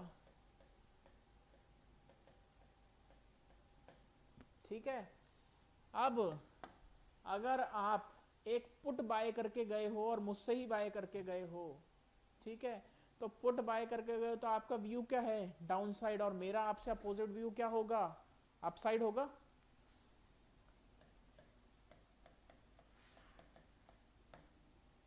ठीक है, समझे आप, अपसाइड और डाउन साइड का मतलब समझे, ठीक है। क्या होगा, एक कॉल के लिए बाइंग पोजीशन क्या होगी, हमेशा अपसाइड जाने के लिए, मतलब मार्केट या निफ्टी, बैंक निफ्टी या कोई भी स्टॉक अप जाएगा तो कॉल बायर का फायदा होगा, और अगर डाउन जाएगा तो कॉल सेलर का फायदा होगा, ठीक है ना। और अगर निफ्टी, बैंक निफ्टी, सब कुछ, ये जो भी आप स्टॉक लेना चाह रहे हो, जो भी अंडरलाइंग एसेट है, वो अगर डाउन साइड जाएगा और आपने पुट ले रखी है तो आपका फायदा होगा, नहीं तो आपका नुकसान होगा। नुकसान होगा तो फायदा किसका होगा, मेरा होगा, ठीक है। अब जो ये ऑप्शन ग्रीक्स है, आपने ऑप्शन ग्रीक्स नाम का आइटम सुना होगा ना, ऑप्शन ग्रीक्स। ग्रीक्स क्या होते हैं, ऐसे फैक्टर्स जिससे मिलकर ऑप्शन का प्रीमियम बना हुआ होता है। तो ऑप्शन का प्रीमियम कुछ बहुत सारे फैक्टर्स से मिलकर बना होता है, लेकिन मैं मेन कैटेगरी 3 में डिवाइड कर देता हूं, ठीक है। फर्स्ट कैटेगरी होती है डेल्टा, सेकंड कैटेगरी होती है थीटा, एंड थर्ड कैटेगरी होती है जिसमें बाकी।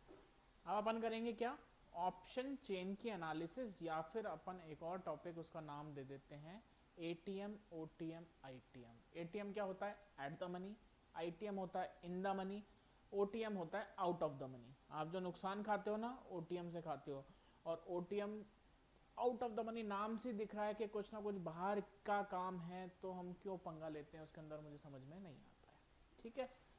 तो देखो, क्या आपको ये वाला एरिया दिख रहा है, आपको निफ्टी के अलग अलग लेवल्स दिख रहे हैं, इस जगह को क्या कहा जाता है, स्ट्राइक प्राइस, ठीक है। अभी तक हम शर्त लगा रहे थे, शर्त लगा रहे थे ऊपर या नीचे की, लेकिन कहां तक, अब वो वाला कॉन्सेप्ट आ जाएगा कि कहां तक, ठीक है ना।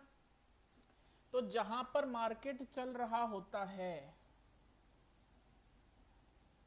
जो बिल्कुल सेंटर पॉइंट होता है, आप देखोगे यहाँ पे ये 4 पार्ट में डिवाइडेड है, ये मार्केट की अपनी सारी ऑप्शन चेन, ठीक है ना। जहां पर मार्केट इस समय चल रहा होता है, जो नियरेस्ट राउंड नंबर होता है, उसको अपन क्या कहते हैं, क्या कहते हैं अपन, एट द मनी, ठीक है ना, या फिर कह दो करंट मार्केट प्राइस जहां पर चल रहा होता है, ठीक है। अब क्योंकि आप यहां पे ध्यान दो, तो यहाँ पे कॉल लिखा हुआ है और यहाँ पर पुट लिखा हुआ है, तो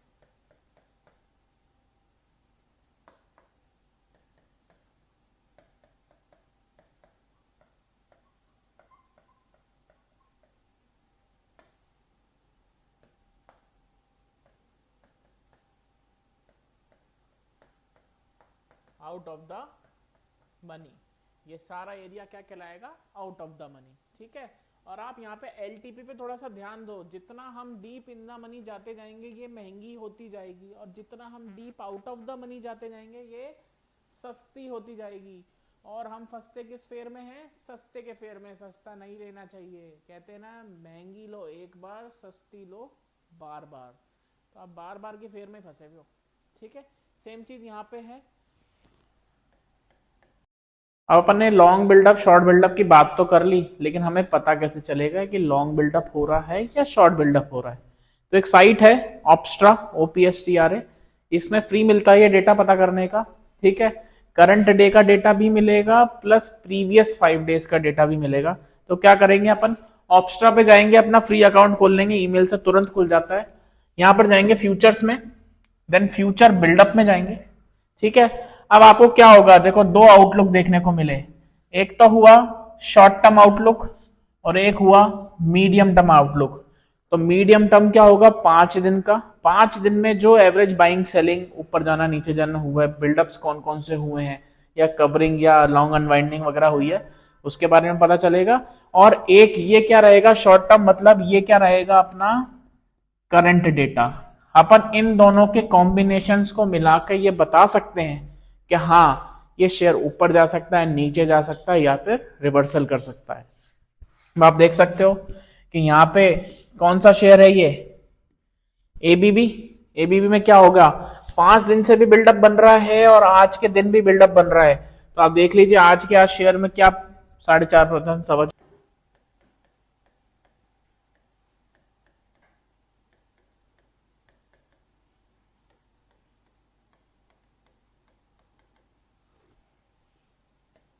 ओआई का क्या मतलब होता है, ओपन इंटरेस्ट। ठीक है, इस टाइप का ग्राफ सबने अपने बचपन में किया हुआ है। ठीक है ना, क्या होता है, ये वाली एक्सिस और ये वाली एक्सिस क्या होती है, प्लस साइड की होती है, और ये वाली एक्सिस क्या होती है,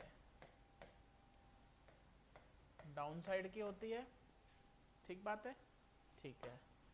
तो क्या होगा, ये क्या एरिया कहलाएगा, ये एक्सेस रहेगी किसकी, ये रहती है ओआई की, या फिर कह दो ओपन इंटरेस्ट की, और ये वाली एक्सेस रहती है किसकी, प्राइस की।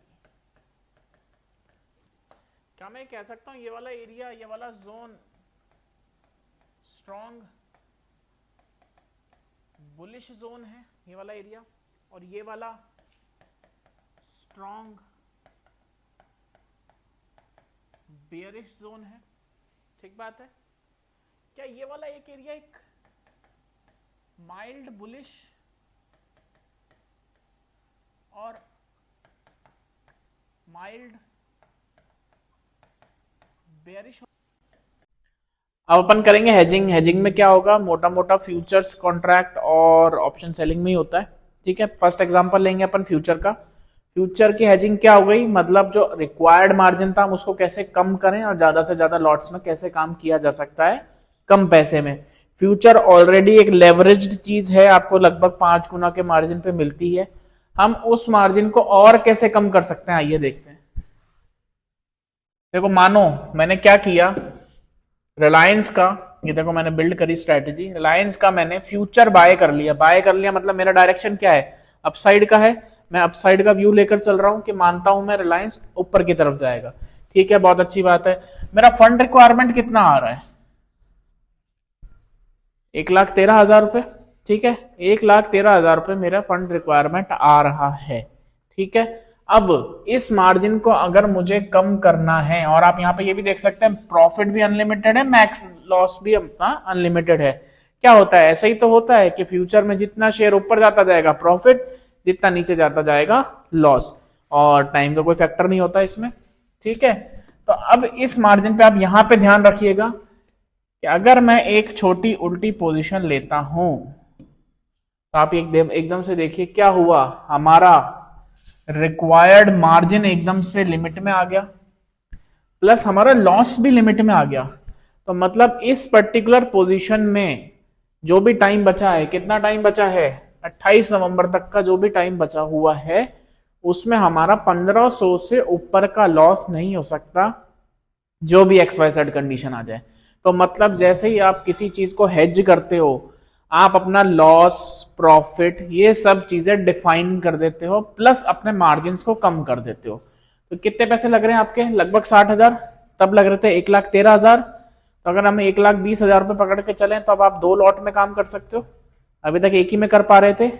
अगर अच्छे से काम करो, डायरेक्शन सही पकड़ो, तो प्रॉफिट्स भी डबल हो सकते हैं। यहां काम आती है hedging. Day wise strike price selection, कौन से दिन कौन सी स्ट्राइक प्राइस हमें लेनी चाहिए। तो 5 दिन है अपने पास, Monday, Tuesday, Wednesday, Thursday and Friday. अब क्योंकि सिर्फ निफ्टी ही रह गई है, पहले हमें डे 1 डे 2 के हिसाब से करना पड़ता था, अब सिर्फ निफ्टी रह गई है, तो इजीली हम मंडे, ट्यूसडे, वेडनेसडे, थर्सडे कर सकते हैं। कब एक्सपायरी होती है निफ्टी की, थर्सडे, थर्सडे होती है ना, ठीक है। तो अगर हम थर्सडे की बात करें तो कायदे से हमें एक्सपायरी वाले दिन काम नहीं करना है, नहीं करना है, बिल्कुल भी नहीं करना है एक्सपायरी वाले दिन।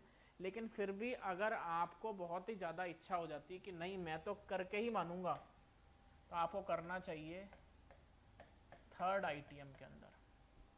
ठीक है, अब क्योंकि निफ्टी का कॉन्ट्रैक्ट, नया कॉन्ट्रैक्ट फ्राइडे से चालू होता है, तो फ्राइडे को आपको अलाउड होता है कि आप फर्स्ट ओटीएम या फिर एटीएम में काम कर सकते हैं।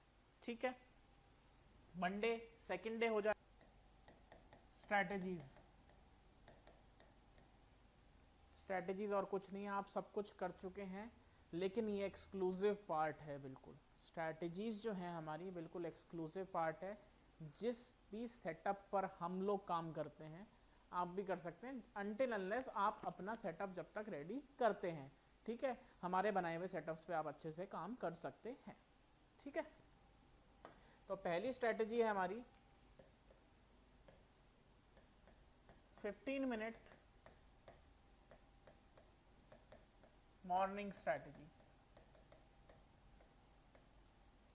हमारी 15 मिनट ईएमए स्ट्रैटेजी।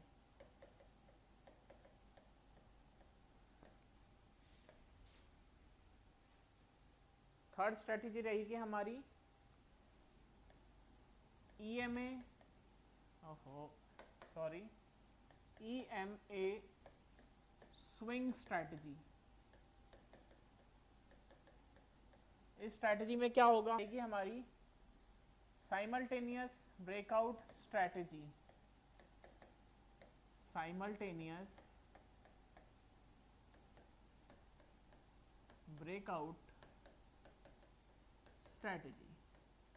इसमें क्या होगा, हम निफ्टी और बैंक निफ्टी दोनों के चार्ट्स पे नजर रखेंगे। अब आपकी favourite strategy zero hero setups, दो तरीके के होते हैं। फर्स्ट होता है बाय डायरेक्शनल और एक दूसरा होता है डायरेक्शनल। क्या समझते हैं जीरो हीरो से? जीरो पहले आ रहा है, जीरो का ध्यान रखना हमेशा। जीरो ऑप्शन बाइंग की आपने, स्कैल्पिंग की, और जीरो हीरो सेटअप सब देख लिए। अब मेरे फेवरेट सेटअप्स हैं, क्या हैं? Option selling setups. ठीक है, ऑप्शन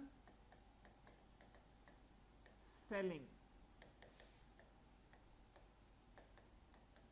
सेटअप्स, ठीक है, ऑप्शन सेलिंग सेटअप्स, ठीक है। दो सेटअप रहेंगे इसके अंदर, एक रहेगा हमारा डेली सेटअप और दूसरा रहेगा हमारा वीकली सेटअप। ये सबसे अच्छा वर्किंग क्लास के लिए है, जो लोग ज़्यादा चार्ट्स पर ध्यान नहीं दे सकते, अपने किसी ना किसी काम के अंदर बिजी रहते हैं। सबसे अच्छे सेटअप्स हैं, प्लस आप इसमें अच्छे से उम्मीद लगा सकते हैं कि रोज़ की आपकी कुछ ना कुछ परसेंटेज तो निकलेगी, और अगर आप इसको अच्छे से फॉलो करेंगे तो डंके की चोट पे मैं कह सकता हूँ आप डिसिप्लिन के साथ फॉलो करो, आप चाहकर भी इसमें लॉस नहीं कर सकते, ठीक है। तो डेली स्ट्रैटेजी में क्या रहेगा, रोज सुबह एवरी डे आफ्टर 10-10-15 अब अपन सीखते हैं, देखो कॉन्सेप्ट क्या है, हेजिंग क्या चीज है, अच्छा कॉन्सेप्ट है, ठीक है। हेजिंग में क्या होता है, एक तरीके का इंश्योरेंस अपन खरीद के चलते हैं। कॉन्सेप्ट समझिए पहले, फिर स्ट्रैटेजी पे भी आ जाएंगे। यहाँ पे भी दो स्ट्रैटेजीज है, एक ऑप्शन सेलिंग में, एक फ्यूचर में, ठीक है। मेन पर्पस क्या होता है हेजिंग का, हमारा अपफ्रंट मार्जिन जो लग रहा है ये उसको कम कर देता है किसी भी तरीके से। कैसे करेगा वो अपन देखते हैं। अभी तक हमारे पैसे ज़्यादा कहाँ पे लग रहे थे, एक फ्यूचर में, फ्यूचर का कॉन्ट्रैक्ट खरीदने बेचने में, या फिर एक ऑप्शन सेलिंग कॉन्ट्रैक्ट के अंदर हमारे लगभग 1 लाख रुपए के आसपास लग ही रहे थे। अब हम इस 1 लाख रुपए को, इस अपफ्रंट मार्जिन को हम कम कैसे कर सकते हैं। देखो मानो हमने फ्यूचर की एक मेन पोजीशन ली जो अपसाइड की थी, हम एक छोटी पोजीशन, ठीक है, समझ में आया सबको। अब आप लोगों के लिए एक बोनस, मैं आपको एक ग्रुप की लिंक शेयर करने जा रहा हूं, वो मेरा स्टूडेंट ग्रुप है, उसमें मेरे अभी तक के सारे स्टूडेंट्स हैं, व्हाट्सएप का ग्रुप है। आपको उस लिंक पर जाके अपना ग्रुप ज्वाइन कर लेना है। अब उस पे क्या क्या होगा, कैसे होता है, मतलब आपको कोई एनालिसिस करके अच्छा लगता है, कोई चार्ट के एनालिसिस, अपनी फोटो डाल दी उसके ऊपर, आपने कुछ प्रॉफिट या लॉस किया है, लॉस भी डालो, आप कोई दिक्कत नहीं है। किसी से कुछ चीज के बारे में बात करनी है, कोई डिस्कशन करना है, तो आपका कुल मिला के वो डिस्कशन ग्रुप है, और कैसे आप परफॉर्मेंस कर रहे हो उन सब चीजों का है। इसमें फॉरेक्स वाले लोग भी हैं और अपने नॉर्मल इंडियन स्टॉक मार्केट करने वाले लोग भी हैं। मेरे अभी तक के जितने स्टूडेंट्स हैं वो सब अच्छे स्टूडेंट्स वहां पे एडेड हैं, वो अपने अपना जो भी काम करते हैं सब शेयर कर देते हैं। तो देखो ये ग्रुप है अपना, व्हाट्सएप खोलेंगे, ये ग्रुप है, आप देख सकते हैं। कभी कभी मैं मेरा प्रॉफिट भी डाल देता हूं। ये किसने आग लगा दी, देखो जैसे इन्होंने $400 का आसपास का प्रॉफिट किया है, किसी के 4000 का है, कोई डिस्कशन होता है उसके बारे में हो, कभी कभी मैंने मेरा डाल दिया, लगभग 18,000 का मेरा आज का प्रॉफिट था, ये इनका आ गया, देखो किसी का 14,000 का है। आपको इस तरीके से अपने सारे प्रॉफिट लॉस डिस्कशन ये सब चीजें आपको शेयर करनी है। यहाँ पे देखो ये डिस्कशन हो रहा है, कौन से स्टॉक्स अपने ऐड होने वाले हैं, कौन सी नई न्यूज आई है, ये ऐसे वैसे सब तरीके से आपको सब चीजें ऐड करनी है। इस ग्रुप में आपको लिंक मिल जाएगी। अब एक मेन टॉपिक, अभी तक आपने सिर्फ एंट्रियां ही एंट्रियां करी हैं, एग्जिट करना मैंने किसी को नहीं सिखाया था। क्यों नहीं सिखाया था, रुकोगे थोड़ा ना, मानोगे नहीं। अगर मैंने एग्जिट करना पहले ही बता दिया होता तो पैसे की कमी किसी के पास नहीं है, तुरंत लॉस करके मेरे पास आ जाते। तो अब जो लॉस से चीज बचाती है उसका क्या नाम है, स्टॉप लॉस, जो कि आपने आज तक नहीं लगाया, ठीक बात है। तो स्टॉप लॉस दो तरीके का होता है, या तो आप अपना एक अमाउंट फिक्स कर दो कि उस अमाउंट से ज्यादा का लॉस नहीं होना चाहिए, किसी भी कंडीशन में नहीं होना चाहिए, या फिर दूसरा तरीका होता है कैंडल्स पे, ठीक है। अब या तो आप एक अमाउंट फिक्स कर दो। अब हमारा टॉपिक क्या रहेगा, रिस्क रिवॉर्ड रेशो। इस रेशो के बिना मतलब आपको, आप प्रॉफिटेबल तो बन जाओ, लेकिन कम से कम एक्यूरेसी, मैं कहता हूं 40% की भी अगर आप एक्यूरेसी लेकर चलोगे तो आप कैसे प्रॉफिटेबल रह सकते हो, आप वो देखो, ठीक है। टॉपिक का नाम है रिस्क रिवॉर्ड रेशो, जो कि मेरे हिसाब से क्या रहना चाहिए, रिस्क रिवॉर्ड। रिस्क का क्या मतलब होता है, स्टॉप लॉस, और रिवॉर्ड का क्या मतलब होता है, टारगेट। तो मान के चलिए अगर आप किसी चीज में किसी पर्टिकुलर ट्रेड के अंदर 1,000 रुपए पर ट्रेड का लॉस अगर सोच के चल रहे हैं तो आपका मिनिमम प्रॉफिट कितना होना चाहिए, 1,500 रुपए। मतलब आपको 1:1.5 का रिस्क रिवॉर्ड हमेशा फॉलो करना चाहिए। ठीक है, अब क्यों करना चाहिए, कैसे करना चाहिए, वो देखते हैं। महीने में कितने दिन होते हैं ट्रेडिंग के, 22 दिन होते हैं, 22 डेज होते हैं। चलिए लिख लेते हैं।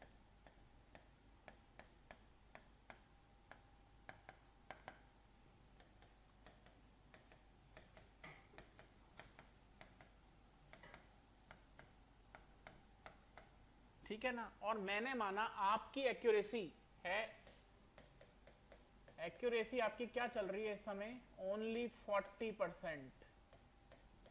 मतलब आप 10 में से सिर्फ 4 ट्रेड में ही सही जा रहे हैं, बस आप मेरी एक चीज फॉलो करके चल रहे हैं जो कि है ये।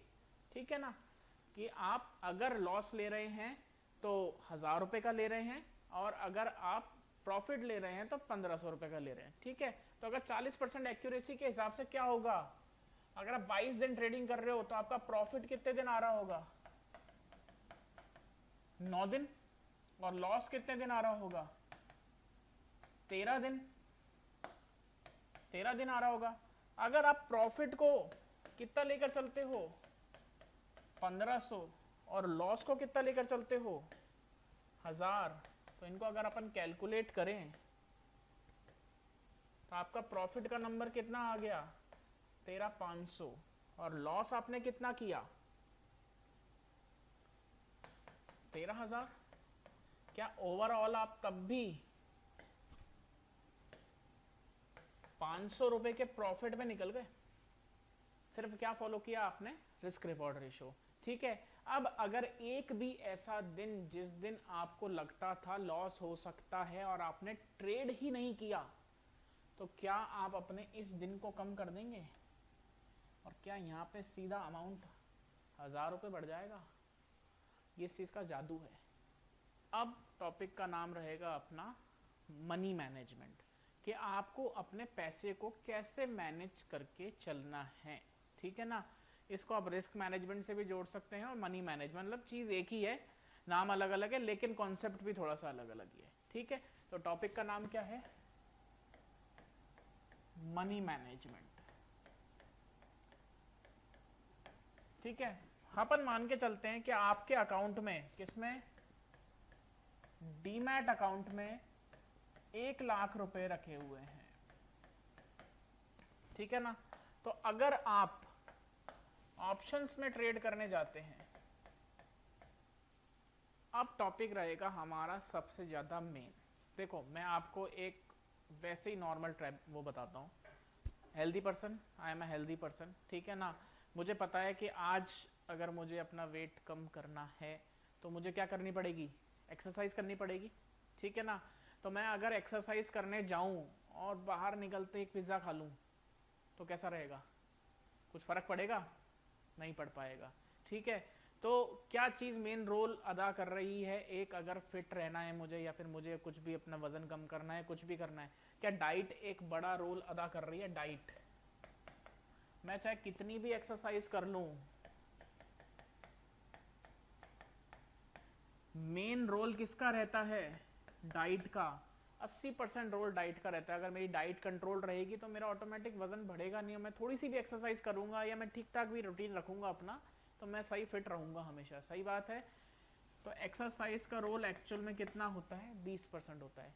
सेम चीज है, आपने कोर्स कंप्लीट कर लिया, आपको मूवमेंट पकड़नी आ गई, आपको रिवर्सल्स पकड़ने आ गए, आपको option buying, option selling, hedging आ गई, स्कैल्पिंग करनी आ गई, लेकिन क्या चीज़ नहीं आई है, वो है सेल्फ कंट्रोल। ओवर ट्रेडिंग से कैसे बचना है, साइकोलॉजी को कैसे कंप्लीट करना है। अब अपनी 2 दिन की क्लास रहेगी सिर्फ और सिर्फ साइकोलॉजी के ऊपर, कि आपको अपनी बुरी आदतों से कैसे बचना है, क्योंकि जो ट्रेडिंग है ना, ट्रेडिंग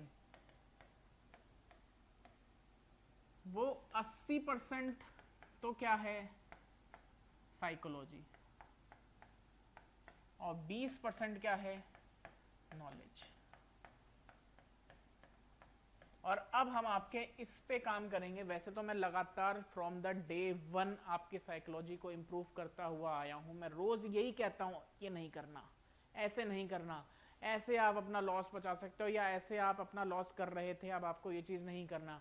हम उसको दोबारा रिपीट करेंगे और कुछ नए कॉन्सेप्ट सीखेंगे, जिससे कि आप अपनी ओवर ट्रेडिंग हैबिट्स, जो पैसा आप बिना मतलब में जीरो हीरो में गंवाते थे वो, और अपने साइकोलॉजी को कैसे इंप्रूव कर सकते या फिर डेवलप कर सकते हैं।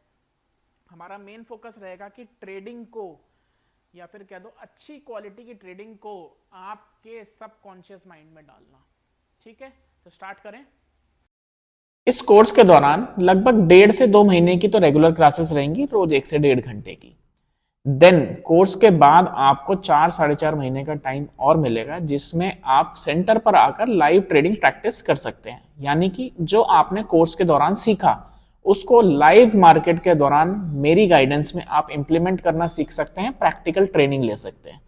प्लस अगर आपको कोई टॉपिक, या मैं कहता हूं पूरा का पूरा कोर्स दोबारा रिपीट करना है, तो आप किसी भी ऑन गोइंग बैच में अपना एनरोलमेंट दोबारा कर सकते हैं, without any fees, without any hidden cost. आप दोबारा आ सकते हैं, दोबारा कोर्स ज्वाइन कर सकते हैं, उसमें आपकी कोई भी कॉस्टिंग नहीं लगेगी।